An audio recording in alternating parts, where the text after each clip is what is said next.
இந்து தமிழ் நேயர்களுக்கு வணக்கம். இன்னைக்கு நம்மோட தமிழ்நாடு தன்னுரிமை கழகத்தோட நிறுவனர் பழ கருப்பையா அவர்கள் இணைந்திருக்காங்க. இப்போ இருக்கிற அரசியல் தொடர்பாக அவங்க கிட்ட கேட்கறதுக்கு நிறைய கேள்விகள் இருக்கு. அவங்க கிட்ட முன்வைக்கலாம் வாங்க. ஐயா வணக்கம்.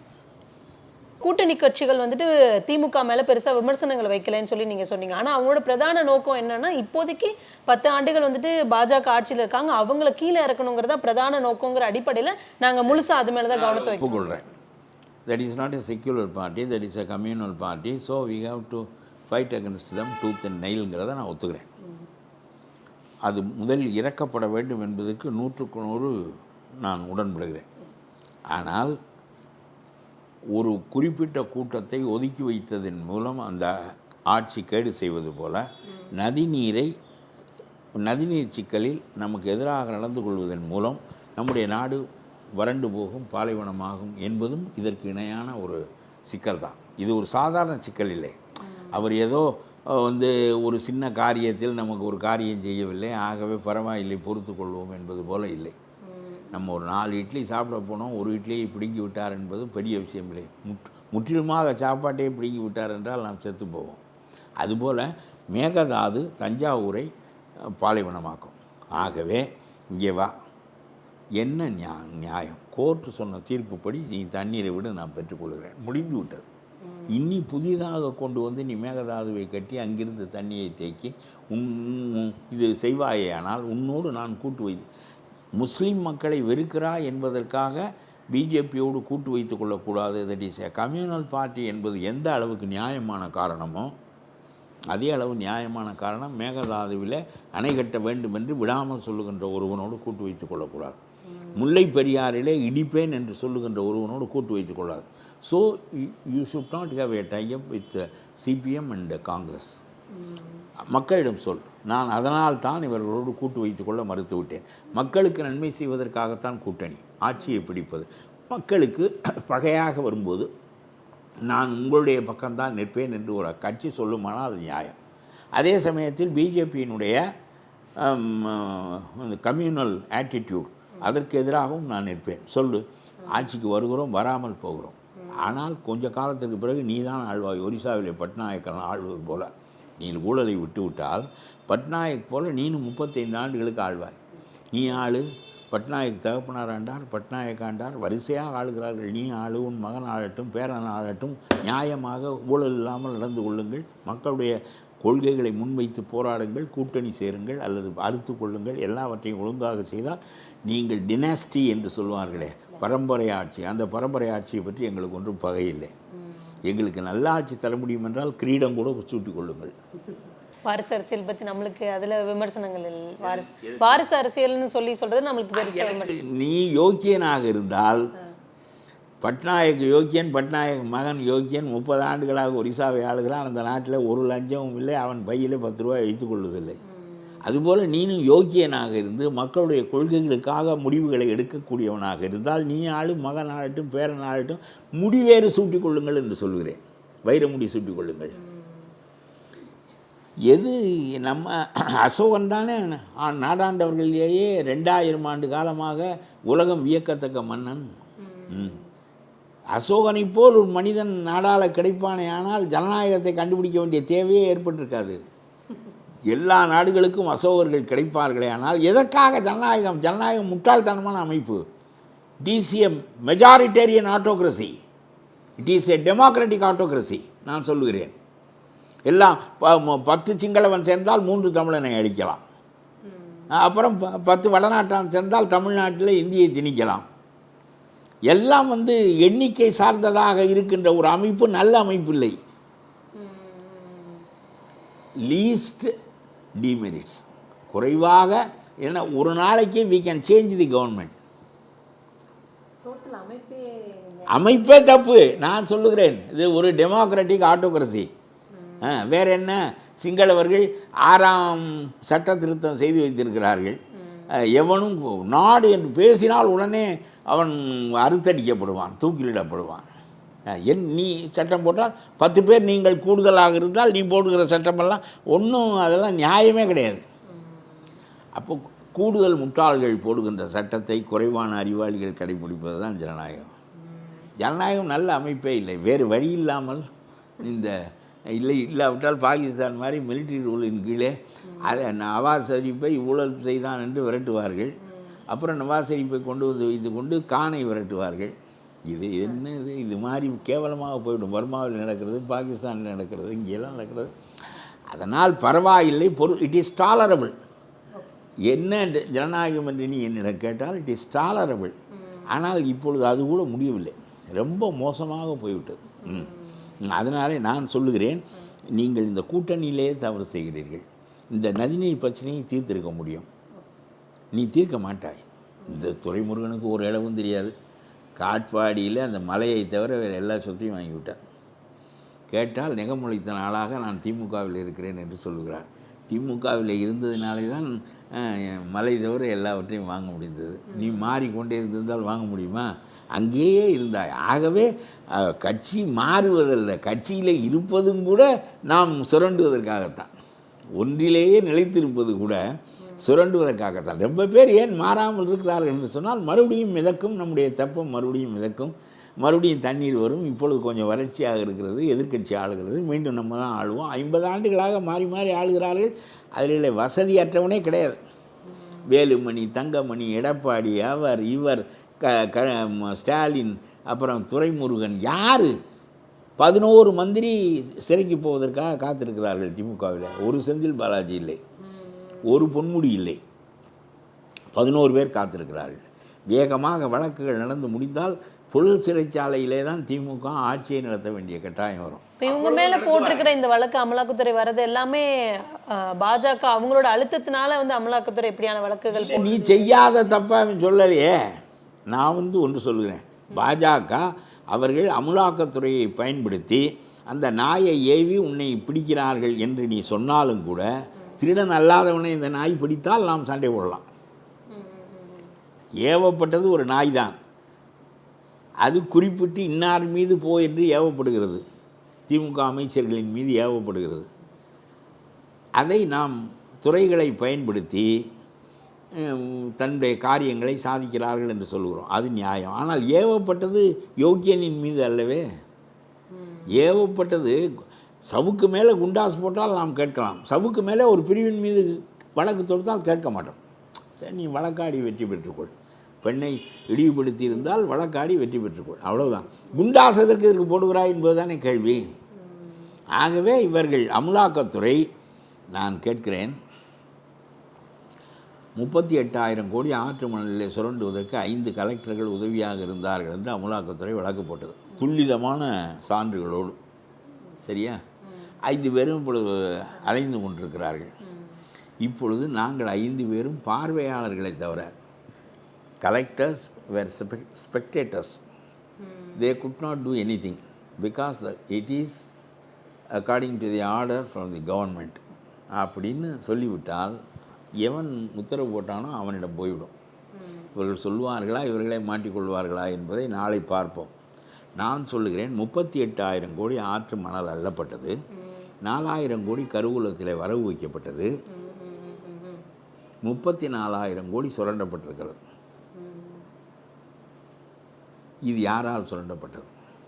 கலெக்டர்களாலா, அரசாங்கத்தாலா? கேள்வி.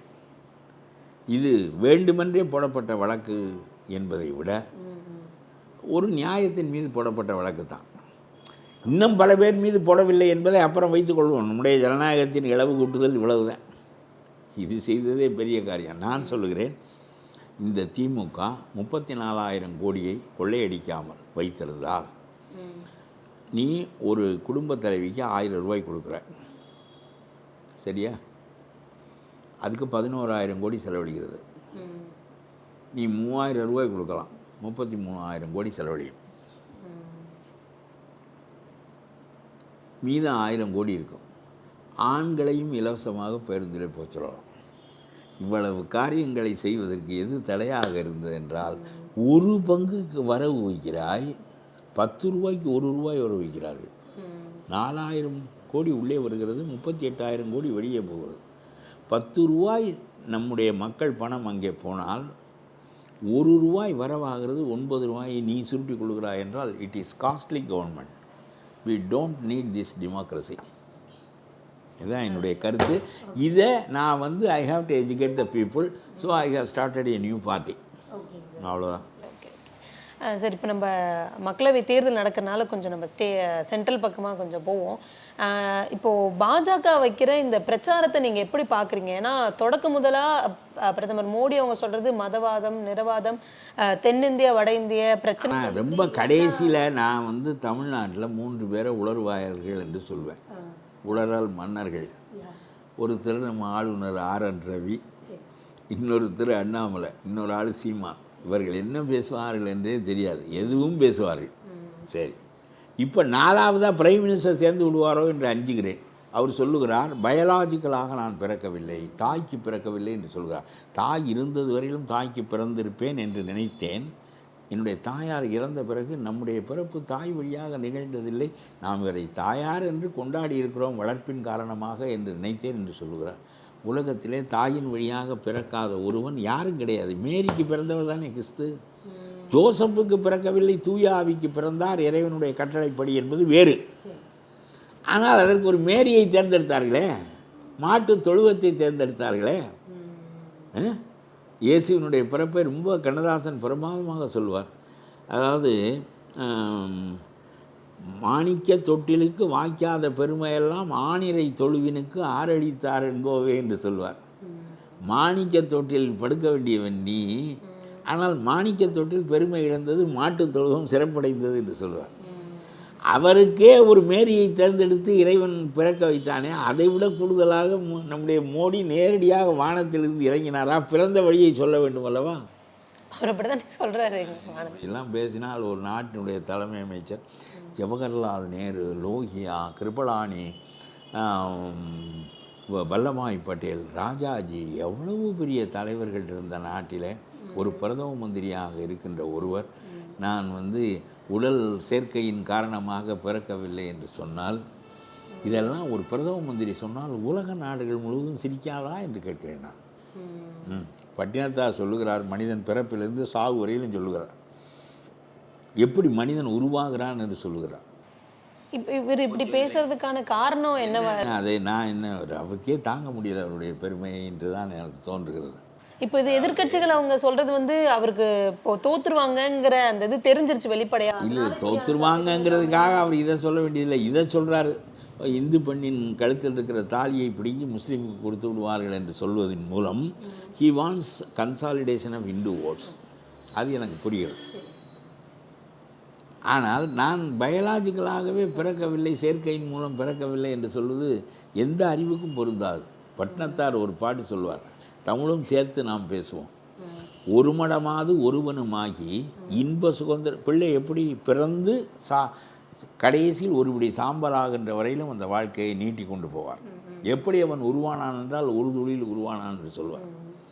ஒரு மடமாவது ஒருவனுமாகி இன்ப சுகந்தரும் அன்பு பொருந்தி உணர்வு கலங்கி ஒழுகிய விந்து ஊறு சுரோனித மீது கலந்து பண்டிகையில் வந்து புகுந்து திரண்டு, அப்புறம் பிள்ளையாகி கைகால் கண்ணெல்லாம் முளைத்து பிறகு வந்து தவழ்ந்து நடந்து ஓடி இப்படியே வரிசையாக சொல்லி கொண்டு போவார் மனித வாழ்க்கை.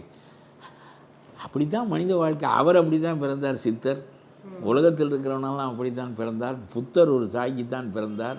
இயேசு தாய்க்குத்தான் பிறந்தார். நபிகள் நாயகம் தாய்க்குத்தான் பிறந்தார். இவர் நான் இறங்கி வந்தேன் என்று சொன்னார் என்றால் நிலை கலங்கி விட்டார். நிலை கலங்கியதற்கு காரணம் ஒரு சாதாரண டீக்கடை ஆளாக இருக்க வேண்டிய நாம் ஒரு நாட்டினுடைய பிரதம மந்திரியாக 20 ஆண்டுகள் குஜராத்தை ஆண்டிருக்கிறார், 10 ஆண்டுகள் இந்தியாவை ஆண்டிருக்கிறார்.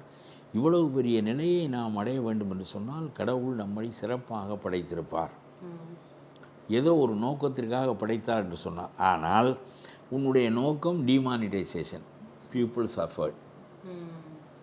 உன்னுடைய நோக்கம் farmers law, those laws had been deleted. நீனே துப்பிய எச்சியை நீனே முழுங்க வேண்டிய கட்டாயம் ஏற்பட்டது. ஆகவே எந்த ஒரு பெரிய ஜாப் கிரியேஷன் இந்தியாவில் நடக்கவில்லை. ஒரு பெரிய லிபரலைஸ்டு எக்கானமி, உலகம் முழுவதும் குளோபலைஸ்டு வேர்ல்டு. ஆகவே எல்லாம் பெரிய ஓடிக்கொண்டே இருக்கிறது. அதுக்கெல்லாம் ஒன்றும் காரணமில்லை, அவன் இறங்கி கொண்டே இருக்கிறான். நம்முடைய நாட்டு இளைஞர்கள் முழுவதும் லட்சக்கணக்கான பேர் வெளிநாடுகளுக்கு வேலைக்கு சென்றிருக்கிறார்கள்.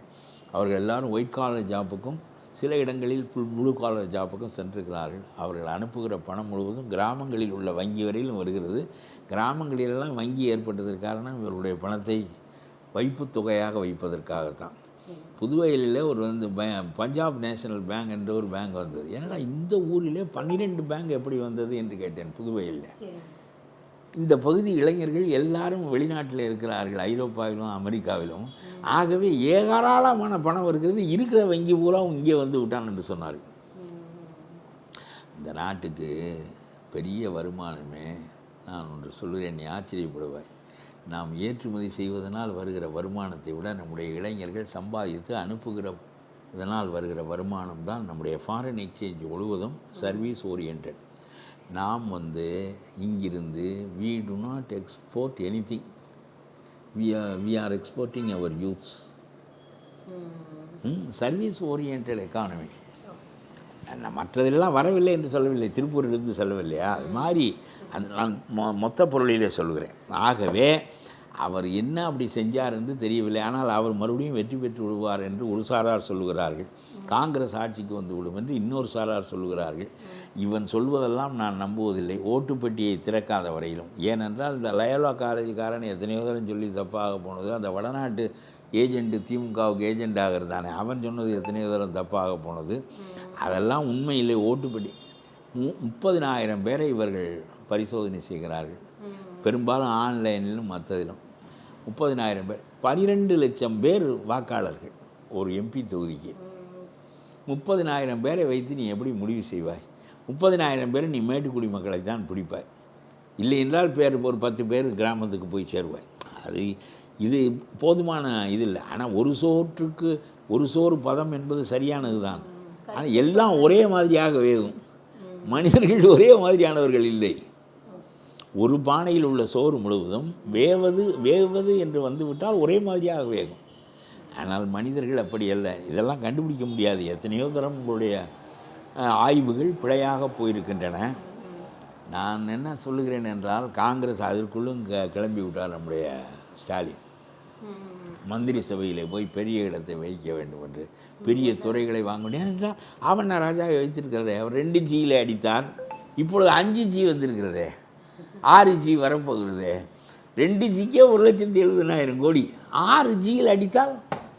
அப்புறம் நம்முடைய டிஆர் பாலு சேது சமுத்திர திட்டமெல்லாம் தயாராக வைத்திருக்கிறாரு. மணலை வாரி 4 கப்பல் வைத்திருக்கிறார். 40 கப்பல் வாங்க வேண்டாமா? இவர்கள் தானே திரும்ப போய் அங்கே ஆட்சியில் அமரப்போகிறார்கள். ஆவண்ணா ராஜா, நம்ம ஜெகத் ரட்சகன், நம்முடைய பாலு, இவர்களெல்லாம் பாட்டாளி வர்க்கத்தின் பிரதிநிதிகள். ஒவ்வொருவனும் வைத்திருக்கிற பணமெல்லாம் 1000-500 கோடி இல்லை, 1 லட்சம் கோடி, 1.5 லட்சம் கோடி. இந்த காங்கிரஸ் கவர்மெண்ட் கவுந்ததுக்கே ஆவண்ணா ராஜா தான் காரணம். 1,70,000 கோடியை சொல்லியே தான் மோடி ஆட்சிக்கு வந்தார். அதானி பணம், 1,70,000 கோடி ஊழல், இதை சொல்லி ஆட்சிக்கு வந்தார். அவருக்கு வெக்கம் இல்லை, இந்த திமுகவோடு சேர்ந்து கத்திட்டார். இவங்களால் தான் ஆட்சியை இழந்தோம்னே அவருக்கு புரியலை, சின்ன வயசு அவருக்கு. மன்மோகன் Singh was a clean prime minister, very clean prime minister. என்ன, ஒரு தப்புமே செய்யாத தலைமை அமைச்சர்களில் ஜவஹர்லால் நேருவை போல, மொராஜி தேசாயை போல, லால் பகதூர் சாஸ்திரியை போல நம்முடைய மன்மோகன் சிங். ஆனால் அவர் மட்டும்தான் ரெயின் கோட் போட்டுக்கின்னு மழையில் நனையாமல் இருந்தார். இது ஒரு ஊழல் மழையில். மோடி சொன்னார், இவ்வளவு பெரிய ஊழல் பெருமழையாக அடித்த போது எப்படி இந்த மன்மோகன் மட்டும் நனையாமல் இருந்தார் என்று சொல்லிவிட்டு, ரெயின் கோட் இவர் மட்டும்தான் போட்டு வந்திருக்காரு என்று சொன்னார் மோடி ஒரு தடவை விளையாட்டாக. அது மாதிரி அவர் ஒருவரை தவிர மிச்சம் எல்லோரும் இதே தான். மறுபடியும் எனக்கு என்ன கவலை வந்தது தெரியுமா? காங்கிரஸ் ஆட்சிக்கு போகும், ஆவண்ணா ராஜா போவார், நம்முடைய பாலு போவார், இவர்கள் தான் இருக்கிறார்கள். எவனுக்கும் எந்த கட்டாயம் இல்லை. பானா சிதம்பரம் ஏற்கனவே 100 நாள் சிறையில் இருந்து விட்டு வந்திருக்கிறார். பெரிய பணக்காரனாக பிறந்தவருக்கே பணத்தின் அளவு போதவில்லை. இவர்களெல்லாம் மனிதர்கள் என்ன அறிவை பெற்றார்களோ, ஆங்கிலம் பேசுவதெல்லாம் அறிவு என்று கருதப்படுகின்ற நாடு இது. ஆங்கிலத்திலே பேசினால் அவன் அறிவாளி என்ன. அதனாலே இவர்கள் தான் திரும்ப ஆவண்ணாரா பா சிதம்பரம் இருப்பார், அவர் மகன் இருப்பார், இவர்களெல்லாம் இருப்பார்கள். எல்லாரும் போய் சேருவார்கள். மறுபடியும் இதே பழைய ராஜாங்கத்தை நடத்தி விட்டு வெளியே வருவார்கள். எனக்கு ரொம்ப கவலையாக இருந்தது, இங்கேருந்து போய் நாசமாக்கி விடுவார்களே, இவர்களுடைய எண்ணிக்கை இல்லாமலும் அவர்களால் அரசு அமைக்க முடியாது. எனக்கு ஒரு வழியில் இப்போ பாஜகங்கிறது வந்து அங்க மேல இருந்து இறங்கணும்னு நினைக்கிறீங்களா இல்ல உங்களோட பிஜேபி இறங்க வேண்டும் என்பதில் 100% எனக்கு கருத்து உண்டு. நானும் வந்து காங்கிரஸ் தலைமையில் ஆட்சி வர வேண்டும் என்று தான் விரும்புகிறேன். அதற்கு தான் நானும் வாக்களித்தேன். அது வேறு. காங்கிரஸ் ஆட்சி வர வேண்டும். நேரடியாக நான் திமுகவுக்கு வாக்களிக்கவில்லை, அது அந்த தொகுதியில் இல்லை. ஆகவே ஆனால் நமக்கு என்ன நடக்கிறது என்று தெரிகிறது. திமுக காரன் தானே அங்கே போய் மந்திரி சபையில் உட்காருவான். அங்கே என்ன கனிமொழியும் ராஜாவும் சிறையிலே 1.5 ஆண்டுகள் இருந்து விட்டு வந்தவர்கள் தானே. இவர்கள் தானே மீண்டும் ஆட்சிக்கு செல்வார்கள். அந்த வழக்குகளெல்லாம் காணாமல் போய்விடும். செந்தில் பாலாஜி வெளியே வந்து விடுவார். காங்கிரஸ் ஆட்சிக்கு வந்தால் செந்தில் பாலாஜி வெளியே வந்து விடுவார். 5 கலெக்டர்கள் மீது போடப்பட்ட வழக்குகள் முடிவுக்கு வந்துவிடும். அந்த அமலாக்கத்துறை முடக்கி வைக்கப்படும். அப்புறம் இவர்களைப் போல அரிய மனிதர்களெல்லாம் மந்திரிகளாக அங்கே போய் சேருவார்கள். ஆவண்ணா ராஜா, டிஆர் பாலு, ஜெகத் ரட்சகன். உங்கள் கணிப்பில் காங்கிரஸ் மீண்டும் ஆட்சிக்கு வரணும். உங்கள் கணிப்பு நான் கேட்குறேங்க. இப்போ நீங்கள் தொடர்ந்து செய்திகள் எல்லாமே பார்த்துட்டு இருந்திருப்பீங்க. கருத்து கணிப்பு மற்ற சேனலில் போகிறதுங்கிறத தாண்டி இப்போ நீங்கள் பார்த்த வரை ஒரு நல்ல அனாலிசிஸ் ஒன்று யோசித்தேன். 2 என்ன என்றால், ஒரு டிக்டட்டோரியல் கவர்மெண்ட் வேண்டுமா, அன்ஸ்டேபிள் கவர்மெண்ட் வேண்டுமா என்பதுதான் இந்த தேர்தல். டிக்டட்டோரியல் கவர்மெண்ட் என்பது மோடி கவர்மெண்ட். அவர் எதை பற்றி கவலைப்பட மாட்டார். நீ 700 பேரை கோத்ராவில் 70 பேரை எரிச்சியா, 2000 பேரை நான் ஊரில் எரிப்பேன். 2000 பேர் சாவார்கள். I will be a silent spectator. My police will be crippled. இதுதான் அவருடைய ஆட்சி. ஆகவே டிக்டட்டோரியல் கவர்மெண்ட் வேண்டாம் என்று சொன்னால் அன்ஸ்டேபிள் கவர்மெண்ட் வரும். ஏனென்றால் 20 கட்சிகள் ஒன்று சேர போகிறார்கள். 20 கட்சிகளில் மம்தா கட்சி பயங்கர ஊழல்.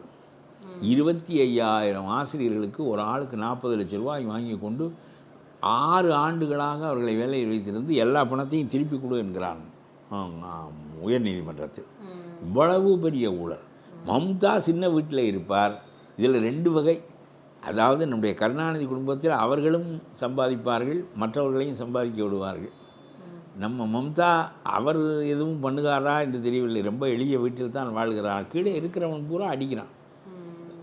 ஹைகோர்ட் நாறுகிறது. மம்தா, நம்முடைய ஸ்டாலின், அப்புறம் முலாயம் சிங், இதுதான் இந்த மாதிரியான ஆட்கள் தான். எல்லாரும் நிதி இலாக்கா வேண்டும் என்பான், உள்துறை வேண்டும் என்பான், எல்லாம் வேண்டும் என்பான். அடிப்பதற்கு தானே போகிறார்கள். அப்புறம் ஆகாத துறையை வைத்து கொண்டு என்ன கறக்கிற மாடு, சீமை பசுவை பிடிக்க பார்ப்பானா 10 லிட்டர் கறக்கிற மாட்டை நம்முடைய நாட்டு பசுவை பிடித்தால் 4 விளக்கு தான் கறக்கும். யார் பிரதமராக இருப்பாங்க காங்கிரஸ்? பிரதமராக ராகுல் தான் இருப்பார். கண்டிப்பாக வருவார். அவர் தான் ஈஸ் அ மாஸ் மேன். ராகுல் காந்தி பற்றி உங்களோட கருத்து என்ன? ராகுல் காந்தி நல்ல மனிதன் தான். இதுவரையிலும் அவர் மீது எந்த வகையான ஊழல்களும் சொல்லப்படவில்லை. நான் உண்மையிலேயே ராகுல் காந்தி வர வேண்டும் என்று தான் விரும்புகிறேன். என்ன ஒரு என்னுடைய கருத்து, மோடி அகற்றப்பட, he should be remove from power. 10 ஆண்டுகள் டிக்டட்டோரியல். ஒரு சிறுபான்மை மக்களெல்லாம் செத்து புழுங்கி கொண்டிருக்கிறார்கள். காஷ்மீரெல்லாம் நாசமாகிவிட்டது. ஆகவே அவருடைய ஆட்சி திறமை என்று ஒன்றும் பெரிய திறமை வெளிப்படவில்லை. குஜராத்தை ஆள்வது என்பது வேறு, இந்தியாவை ஆள்வது என்பது வேறு. அக்னிபாத் என்றெல்லாம் இராணுவத்தில் 4 ஆண்டுகளுக்குத்தான் பதவி என்று அவர் சொன்னதெல்லாம் ரொம்ப மோசமானது. ஆனால் என்ன ராகுல் காந்தி சொல்ல விட்டு விட்டார் என்றால், நீட்டுக்கு தமிழ்நாட்டுக்கு விதிவிலக்கு கொடுப்போம் என்று சொல்லுகிறார். இவர் கேட்கிறார் என்பதினாலே. ஆனால் நதிநீர் பிரச்சனையை தீர்ப்போம் என்று சொல்ல மறுக்கிறார். நதிநீர் பிரச்சனை அல்லவா முதலில் ஒரு நேஷனலிஸ்ட் பார்ட்டியினுடைய முதல் கொள்கையாக தானே. நீ அதை தீரு. ஹிந்து தமிழ் சார்பாக மாநில மத்திய அரசியல் சம்மந்தமாக, இந்த தேர்தல் சம்மந்தமாக உங்ககிட்ட நிறைய கேள்விகள் முன் வச்சோம். நீங்கள் ரொம்ப நிதானமாக விரிவாக பதிலளித்த உங்களுக்கு ஹிந்து தமிழ் சார்பாக நன்றிங்க சார்.